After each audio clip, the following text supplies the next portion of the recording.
Hello student, how are you? I hope you are very well. Welcome to our YouTube channel Gyan Manjri Modern School. Today, Standard 7 Subject SS Chapter number 2 New Kingdoms. In the previous video, we discussed about the case study the Cholas in the Raja Raja 1 and they also discussed about the Rajendra Chola. Isvi San 116 to 44th century. Then the next further moving, our new topic is the Chola inscriptions.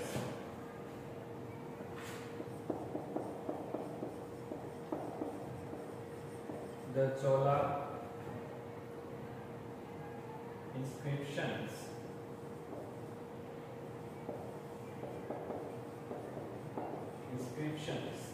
Chola inscriptions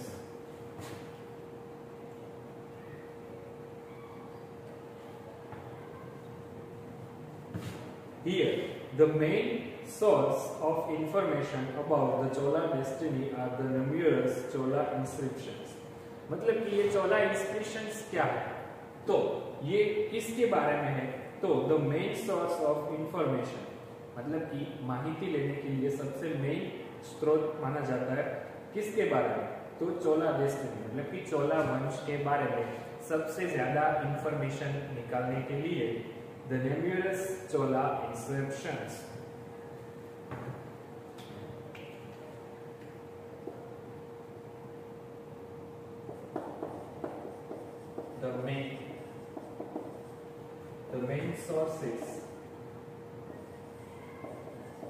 The main sources of information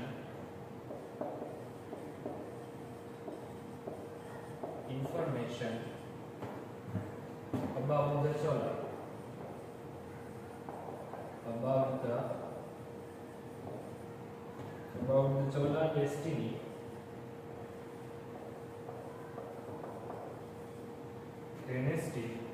are the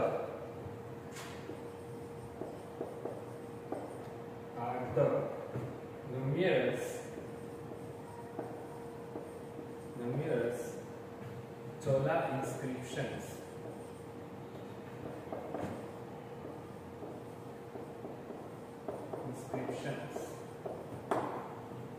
The main sources of information about the Chola dynasty are the numerous Chola inscriptions. These inscriptions give us information about the military achievements of the rulers and provide details of land grants, donations and revenue collection. मतलब कि ये जो inscription हमें क्या information provide करती है, तो give us information about the military achievements मतलब कि जो सेना थी उसके अचीवमेंट्स के बारे में, ऑफ द रूलर्स मतलब कि जो राजा राज करता था उसकी मिलिट्री के अचीवमेंट के बारे में हमें इंफॉर्मेशन निकालते थे, और provide details of land grants मतलब कि जो डिटेल्स है वो किस जमीन के हकदार थे उसके, फिर डोनेशंस के बारे में एंड रेवेन्यू कलेक्शन मतलब कि राजस्व संग्रह के बारे में, रेवेन्यू कलेक्शन यानी राजस्व संग्रह के बारे में हमें इंफॉर्मेशन देते. तो this is the important topic. You just write down the military achievements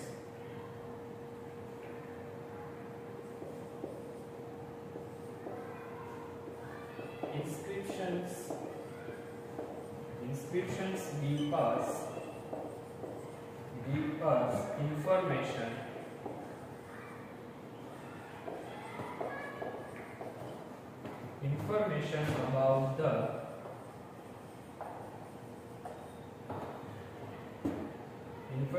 about the military achievements of the rulers.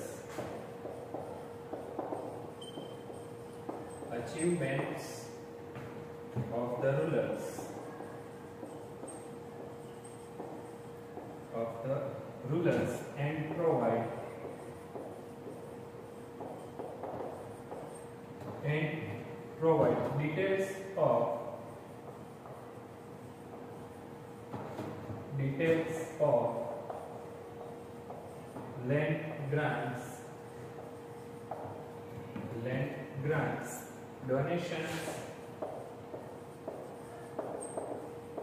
donations and revenue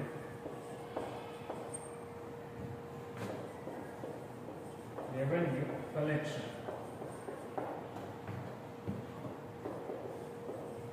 मतलब कि ये जो इंस्क्रिप्शन है वो हमें क्या इंफॉर्मेशन देती है, तो military achievements of the rulers and provide details of land grants, donations and revenue collection यानी राजस्व संग्रह. The Chola inscription are carved on the stone walls of their temples and on copper plates.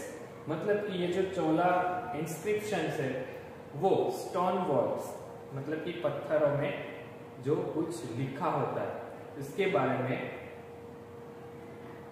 Of their temples मतलब कि मंदिरों में उसके पत्थर की दीवारों पे कुछ लिखा होता है उसके बारे में, एंड ऑन कॉपर प्लेट्स मतलब कि कॉपर प्लेट्स के ऊपर लिखा होता है. There are several inscriptions on the walls of the Brihadeshwara temple.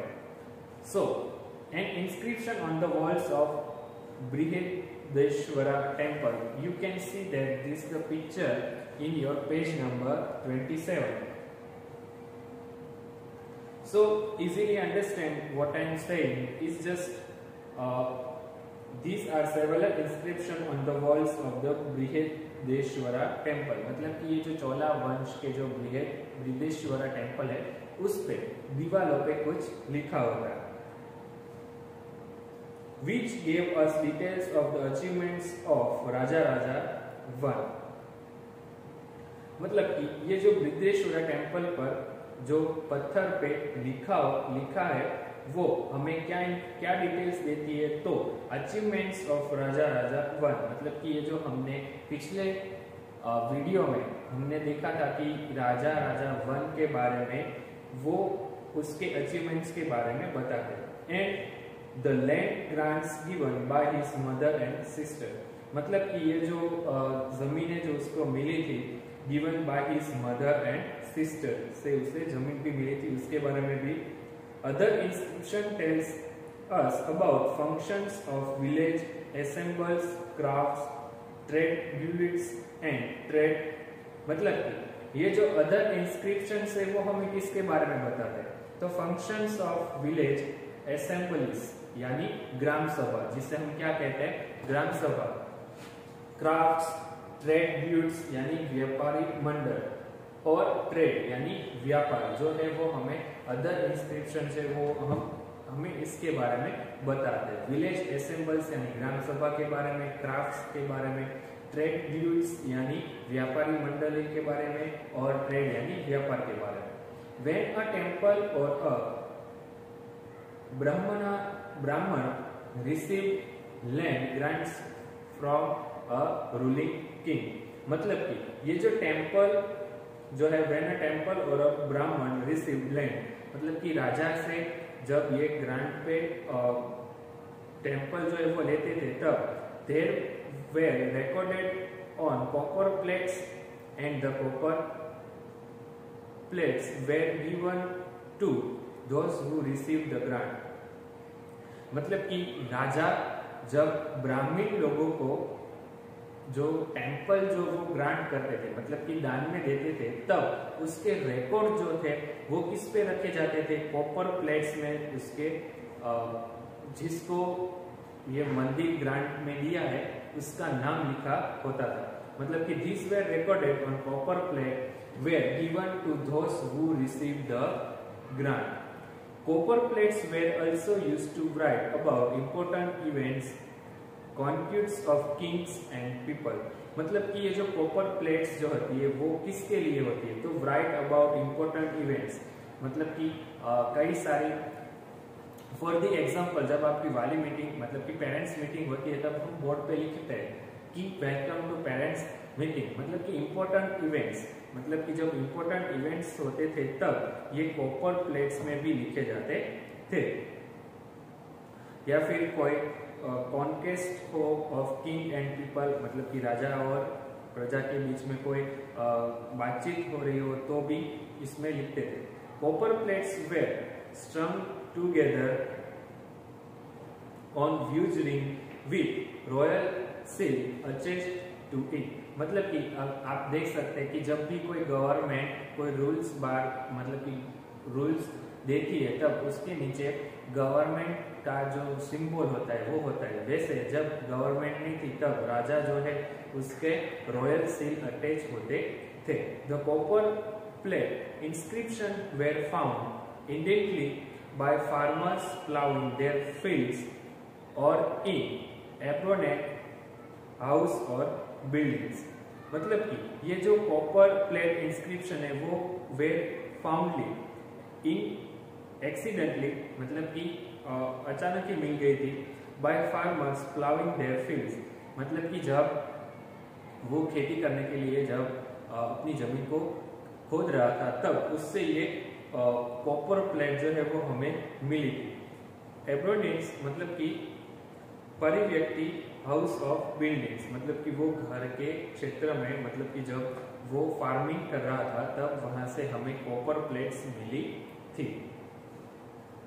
So in this Chola inscriptions, मतलब कि ये चोला इंस्क्रिप्शन के बारे में आपको पता चला कि इन शॉर्ट हम इसे ऐसे याद रख सकते कि कोई जब इम्पोर्टेंट इवेंट हो या फिर ब्राह्मण को राजा जब टेम्पल को दान में देते थे तब उसका रिकॉर्ड जो है वो कॉपर प्लेट्स में लिखा जाता था, ताकि ये पता चले कि आप देख सकते हैं कि फॉर द एग्जाम्पल आप कई गार्डन में गए तो वहां पे बेंचेस जो होती है उस पर लिखा होता है कि XYZ कोई भी नाम से ये ग्रांट मंजूर की गई थी, मतलब कि ये जो बेंचेस है वो इसने लगवाई है। सो इज दिस एग्जाम्पल, मतलब कि ये जो चोला इंस्क्रिप्शन में जो ये कॉपर प्लेट है उसमें भी किस राजा ने ब्राह्मण को ये जो ग्रांट में टेम्पल दिया था और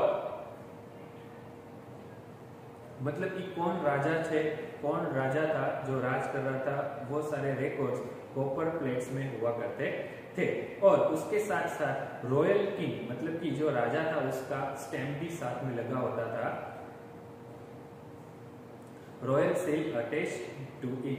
So here this important topic you just write down, then move forward our next topic.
Okay student, then now move forward.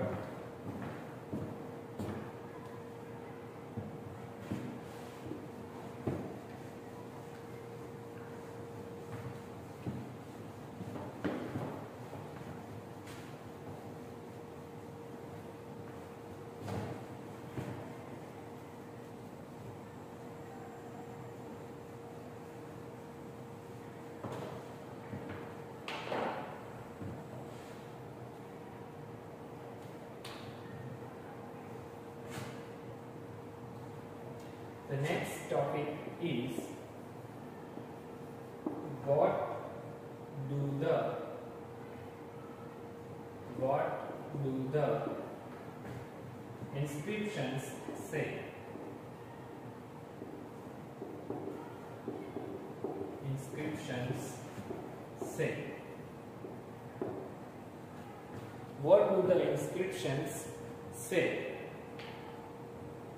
Then let's start. The inscriptions start with verses in Sanskrit in a praise of the god and goddesses of the ruling family. मतलब कि ये जो inscription जो start हुआ था उसके साथ various इन संस्कृत में इन प्रेस ऑफ गॉड्स मतलब कि यानी देवी देव और देवताओं की रूलिंग फैमिली से शुरू हुआ था. Then continue with the Prashasti, which has the names of the ruler and his and her and ancestors and mention the ruler's achievements and conquests.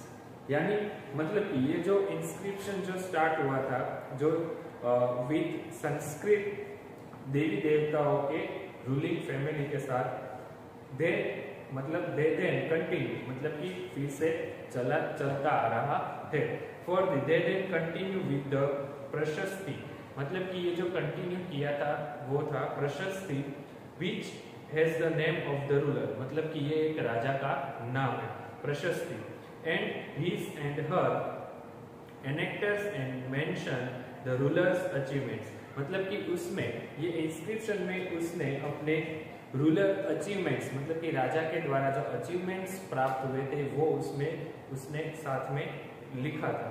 Then there is a donor's descriptions if he and she happens to be someone other than the king मतलब कि उसके बाद then there is a donor's descriptions if he और she मतलब कि कोई भी हो या फिर लड़का या फिर लड़की happens to be someone other than the king मतलब कि राजा कोई भी बन सकता है यानी बॉय हो या फिर किंग हो. After this comes a detailed description of the receiver मतलब कि बाद में ये डिस्क्रिप्शन जो है थे डिस्क्रिप्शन ये जो लिखा हुआ था वो किसके बारे में था तो रिसीवर के मतलब कि ये कौन प्राप्त करता है इसके बारे में. Then comes the description of the objects donated बाद में आता है description of the objects donated मतलब कि ये जिसने दान में दिया हो उसके बारे में. सच एज मनी जिसमें पैसा cattle lamps ornaments tax and land मतलब कि जिसमें ये दान में सारे पैसे या फिर लैम्प्स यानी ऑर्नामेंट्स यानी ज्वेलरीज टैक्स एंड लैंड यानी जमीनें जो भी उसमें दान किया हो. In the case of a land grant मतलब कि दान में दिया हो the inscription describe the grant in detail मतलब कि ये ग्रांट कब दी गई थी किसको दी गई थी उस समय कौन किंग था मतलब कि सारी डिटेल्स जो थी वो इसमें लिखे होती थी. The names of inscriber and the official who survived and assist the land are also mention मतलब कि पहले जो जमीन थी वो किसके बारे में थी कि उसका वंश कौन सा था तब राजा कौन सा था मतलब कि सारी इंस्क्रिप्शन सारी इंफॉर्मेशन ये इंस्क्रिप्शन में लिखी होती थी. Finally there is praises for the people who will maintain and protect them in future मतलब कि बाद में ये जो है there is praise for the people मतलब कि ये जो लोगों ने इसको संभाल कर रखा था फ्यूचर में ताकि उसे प्रोटेक्ट कर सके प्रोटेक्ट देम इन फ्यूचर मतलब कि ये फ्यूचर में उसका प्रोटेक्ट कर सके. So here what to do the inscription से मतलब कि इंस्क्रिप्शन हमें क्या कहता है तो इंस्क्रिप्शन जो है वो काफी पहले के जमाने से चलता आ रहा है जब देवी देवताओं के समय में चलता रहा था. फिर बाद में प्रशस्ति नाम के राजा ने इसको कंटिन्यू किया जिसमें उसने सारे अपने रूलर्स और अचीवमेंट्स के बारे में मतलब कि जो अचीवमेंट था वो इंस्क्रिप्शन में लिखते थे. फिर बाद में there comes inscription of the objects donated मतलब कि जो भी दान होता था उसमें पैसा या फिर ऑर्नामेंट्स ज्वेलरीज टैक्सेस और लैंड भी उसमें शामिल थे. और इस in the case of a land grant मतलब कि अगर जमीनें जो दान में दी जाती थी तो inscription describes the grant in detail, मतलब कि ये जिसको दान में दी गई हो जमीनें, उसमें सारी डिटेल्स लिखी होती थी कि किसको दी जाती है दान में जमीनें, उसका राजा कौन था, कौन से वंश का राजा था, वो सारी डिटेल्स जो थी वो इसमें लिखी होती थी। और फिर पीपल ने उसे प्रोटेक्ट किया फ्यूचर में संभाल के रखने के लिए।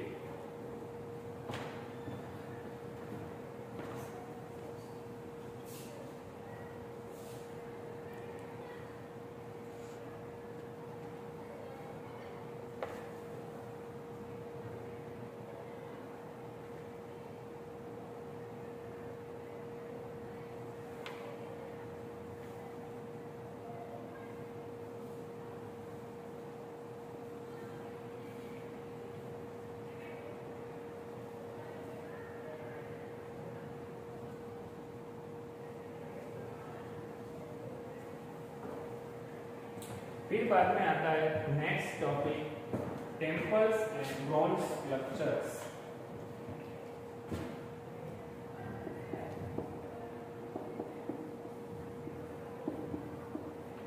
Temples and bronze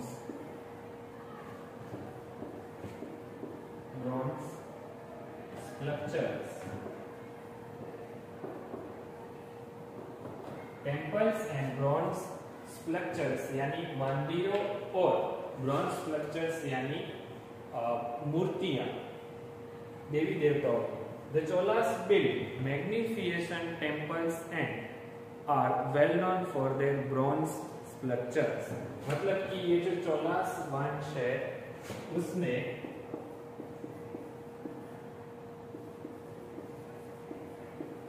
the Cholas built magnificent temples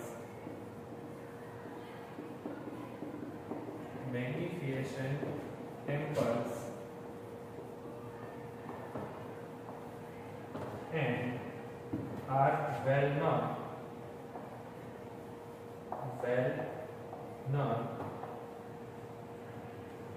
for their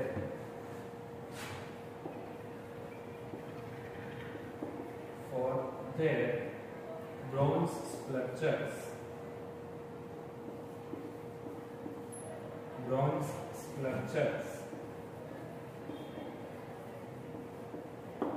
मतलब कि ये जो चोलास है उसने बिल्ड मैग्निफिसेंट टेम्पल्स, मतलब कि काफी अच्छे टेम्पल्स बनाए, और जिसको well known of their bronze sculptures, जिसमें मूर्तियां जो थी वो मतलब कि किस नाम से जाने जाते हैं, ब्रॉन्ज स्कल्पचर्स के नाम से जाने जाते थे।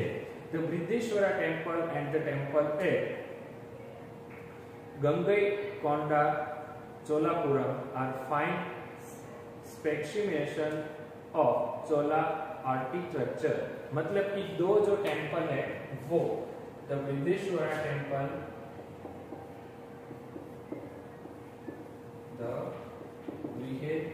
Brihadeeswara temple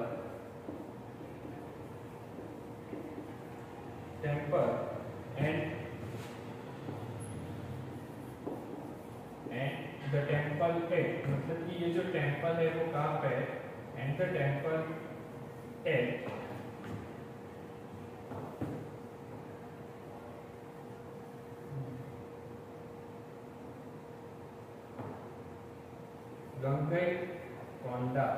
Gangaikonda Cholapuram.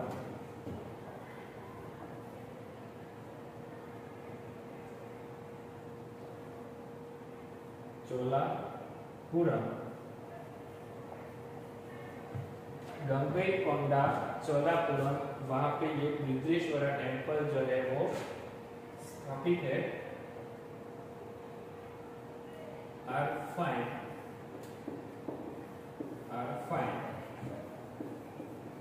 specimens of Chola architecture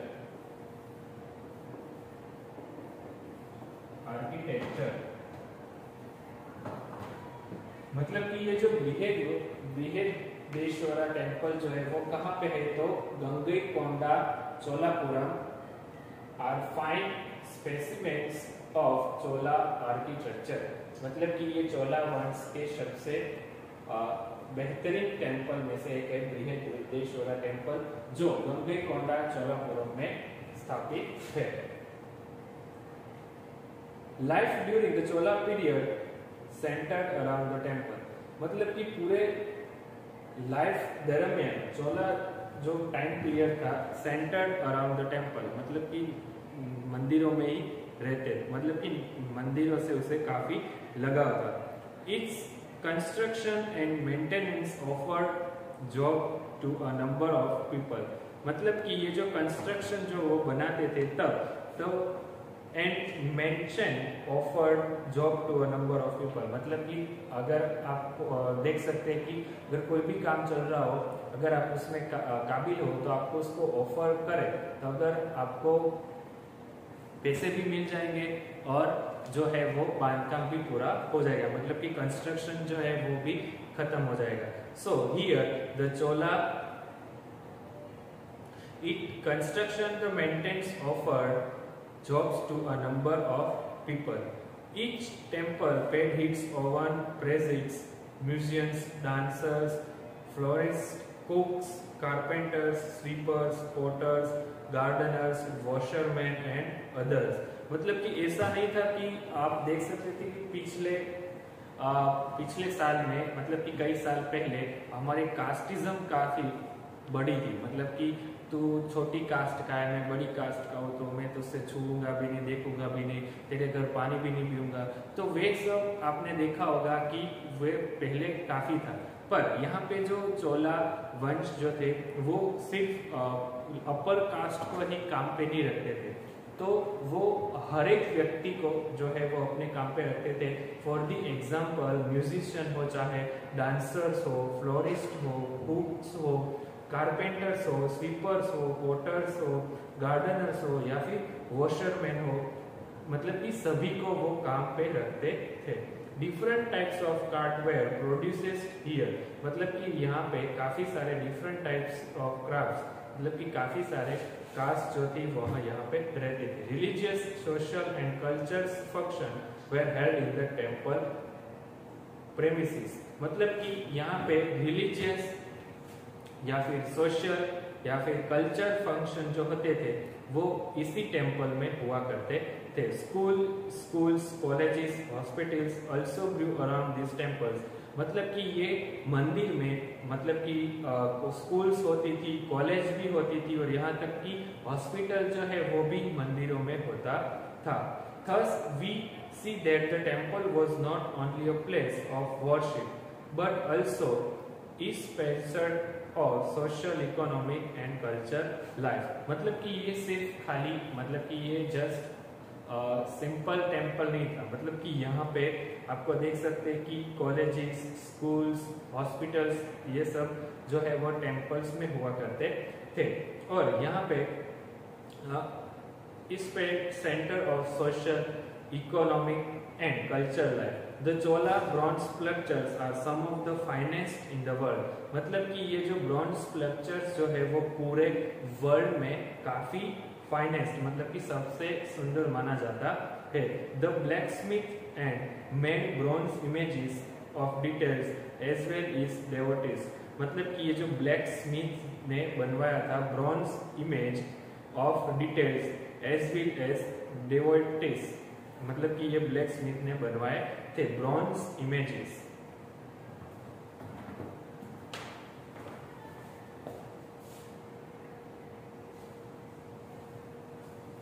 So okay student, next administration and arranging agrarian measures under the Cholas we will meet in our next video. We discuss about the next video. Okay student, what is your homework? You just write down the short note about the Chola inscription and temples and bronze sculptures. Okay student, we will meet in our next video. Thank you very much. Bye student.